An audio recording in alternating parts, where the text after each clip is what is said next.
लोकसभा प्रचाराच्या धामधुमीत अनेक बेरोजगारांना रोजगार मिळतोय। उच्च शिक्षित तरुण त्यांच्या कल्पनाशक्तीच्या जोरावर वेगवेगळ्या माध्यमातून उमेदवारांचा प्रचार देखील करतात। मात्र या उच्च शिक्षित तरुणांच्या कायमच्या नोकरीचा प्रश्न कोण सोडवणार? पुण्यातील अशाच उच्च शिक्षित मतदारांचा कौल जाणून घेण्याचा प्रयत्न केलाय नाझीम मुल्ला यांनी। मावळ लोकसभेत ही तरुण मंडळी जी आहे ती प्रचार करतेय। खरं तर हे सगळे कलाकार आहेत आणि या निमित्तानं या सगळ्यांना रोजगार मिळालाय। आपण त्यांच्याशी बोलणार आहोत। काय तुझं शिक्षण नेमकं काय झालंय आणि तू काय काय करतो, नोकरी शोधतोय का, हा का केवळ फक्त कलाकार म्हणूनच आता सध्या तुझा उपजीविका या ठिकाणी आहे? नाही, माझं ग्रॅज्युएशन झालं। ग्रॅज्युएशन झाल्यानंतर मी पुण्यात आलो एमपीएससी यूपीएससीची तयारी करण्यासाठी आणि मी गेल्या काही वर्षापासून पुण्यामध्ये आहे।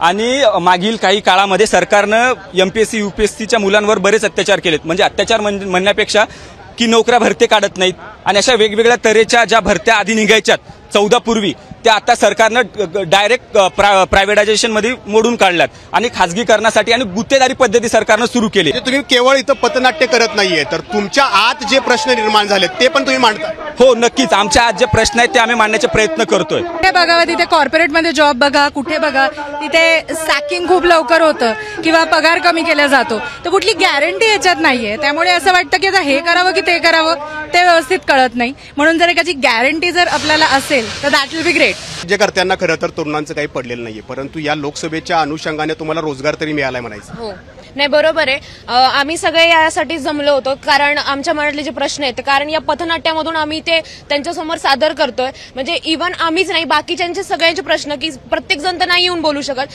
त्यांच्या मनामध्ये जे काय आहे ते आम्ही या पथनाट्यामधून सादर करत आहे। आता तुला काय अपेक्षा आहेत या नव्या सरकारकडून, नरेंद्र मोदींकडून, राहुल गांधींकडून? म्हणजे जे सरकार येणार आहे ते आपण सगळ्यांनी मिळून त्यांना साथ दिली पाहिजे।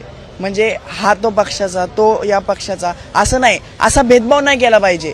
सगळ्यांनी आपण होऊन काम केलं ना तर ती कुठं देशाचा विकास होणार आहे, शहराचा विकास होणार आहे। कुणाला करणार आहे तू, नरेंद्र मोदी, राहुल गांधी? मी माझं पडकट मत मी ज्यालाच करल जो योग्य उमेदवार असेल, ज्याचं एज्युकेशन झालेलं असेल, त्यांनी आमच्या भागातली सगळे काम केलेले असेलच मी मत। कोण दिसतंय तुम्हाला? मला आमच्या भागात तर आमचे कसबाचे आमदार एकच आहे, रवींद्र धंगेकर, त्यांनाच मी मत।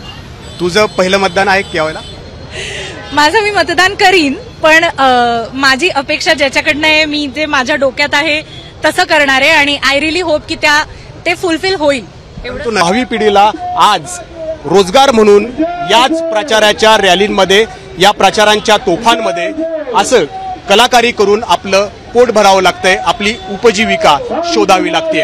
अपेक्षा आहे नवीन सरकार येईल आणि ते नवीन सरकार या सगळ्या बेरोजगारांना रोजगार उपलब्ध करून देईल।